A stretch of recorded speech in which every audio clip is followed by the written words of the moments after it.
Hello, my fellow residents. Right up front, I want to apologize for the look of this video. This is being shot on my webcam, not with the normal setup I have, simply because this news came out of nowhere and I kind of wanted to cover it as soon as I could, and we're in the middle of shooting stuff, so I didn't want to tear down everything.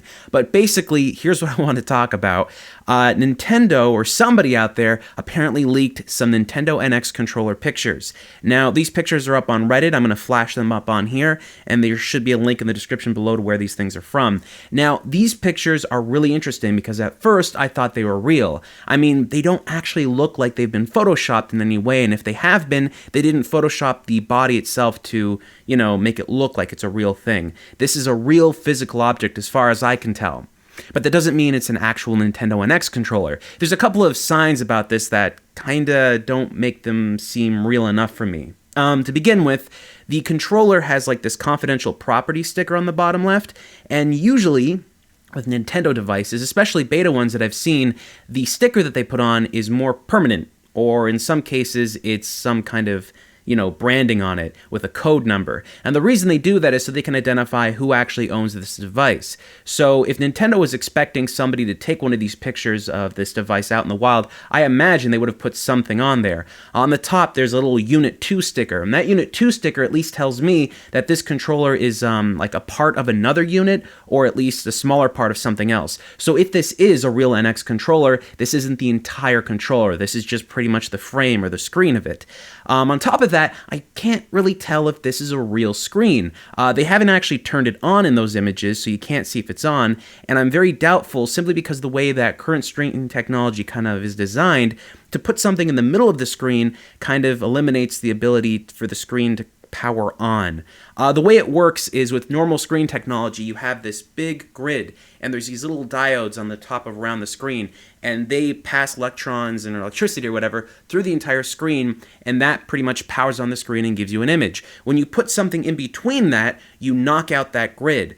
There's probably a way around that, and it would be very, very expensive because no one else has done that before. So if Nintendo was looking to make a cheap controller, well, that's not the way to go. This could possibly be even more expensive than a regular Wii U controller, which is ludicrous because, well, that's just way too expensive for normal consumers to buy. Now, the other thing that I found really interesting is that usually you'd see these kind of controller pictures come out from some Japanese developer or Chinese manufacturer. Somebody actually made these things and then they just took a snap in the factory or something like that. This one is clearly on somebody's desk, and the best I can tell, these pictures were taken in Sweden. If you take a look at the top left on the keyboard on the little laptop he's got there, that laptop has an O with an umlaut on the top. Thank you to somebody on Twitter for actually telling me what that was. That's a Swedish keyboard. That's not a North American keyboard or a Japanese keyboard or a Chinese keyboard. So this thing is probably in Sweden. To further that, if you look on the bottom of this little picture here, you can see that he's using some kind of Samsung monitor with a reflective base, and you can see that there's a tree out there without any, leaves on it. So that indicates that it's winter. And although it's winter all over the world in many places right now, it is specifically winter in Sweden, which is where I assume this picture was taken. I don't know, guys. If this is a real Nintendo NX controller, and I kind of hope it's not, if it is, this is going to be really bad news for Nintendo. To explain this, everybody out there thinks that this is the way of the future for gaming, and for a lot of people, this is the way that they play video games. But they're not playing video games on these things because they're good to play video games on, like cell phones and stuff. The reason they're playing video games on these things is because they just happen to own it. If phones had just a touch-tone dial input like we used to have back in the 90s and all that stuff, games would be developed for them, which they were. The first Blackberries had rollerball games on them and stuff like that. Anytime you make a device that is sent out and a bunch of people get it, people usually try to find some way to make a game out of it, especially when it has an interactive screen on it and stuff like that.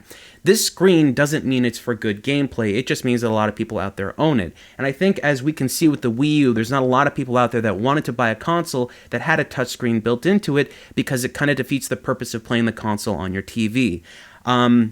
Also, most controllers, at least the ones I've used, the best ones, have buttons. Now, this is kind of a personal thing, but I know a lot of people out there believe this the same way I do. You can't really have a really, really, really good video game without buttons. Buttons are very fast, they're very direct, they're tactile, they have a good feel, and they're the things that basically allow us to put direct inputs in the games. It's one of the reasons why we struggled so much with motion control games, because motion controls are not really one-to-one. See, in a game where you're playing something like, let's say, a boxing game, if you push a button, the button is going to punch, like Super Punch-Out. But if you put Super Punch-Out into motion controls like they did on the Wii U, and it was just called Punch-Out, whatever, that Wii version of Punch-Out wasn't as fun to play because it's not completely tactile. Sometimes the motion control isn't completely accurate and it misses the information, and although every time you push a button, it knows you're pushing the button, with a motion controller, no matter what, everyone moves that controller a different way, which creates kind of different feelings. Now, with this screen, the same thing happens. No one's going to push the screen in the same place twice, so it's always going to be just a little bit off and a little bit different. And for video games that you're playing on the TV, well, you need the buttons. I don't know about you guys, but when I play a controller, when I play any kind of video game console that has a controller that has buttons on it, I look at the screen, I don't look at the controller. And if I have this device, I'm going to be looking at the controller all the time to figure out where my fingers are. That's just a terrible design, and it will cause a huge problem with people developing games and playing games for this. So Nintendo, if you're paying attention, and for some reason you're watching Rerez, for the love of God, do not use this controller. You're going to tank your damn company. This is the kind of controller that would really destroy a market because guess what? Nobody can use this thing.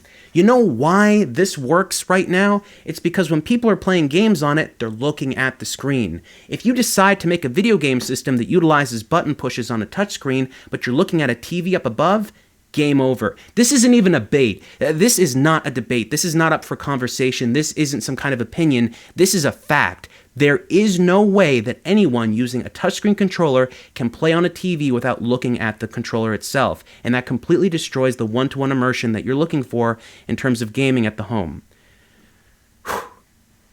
Until next time.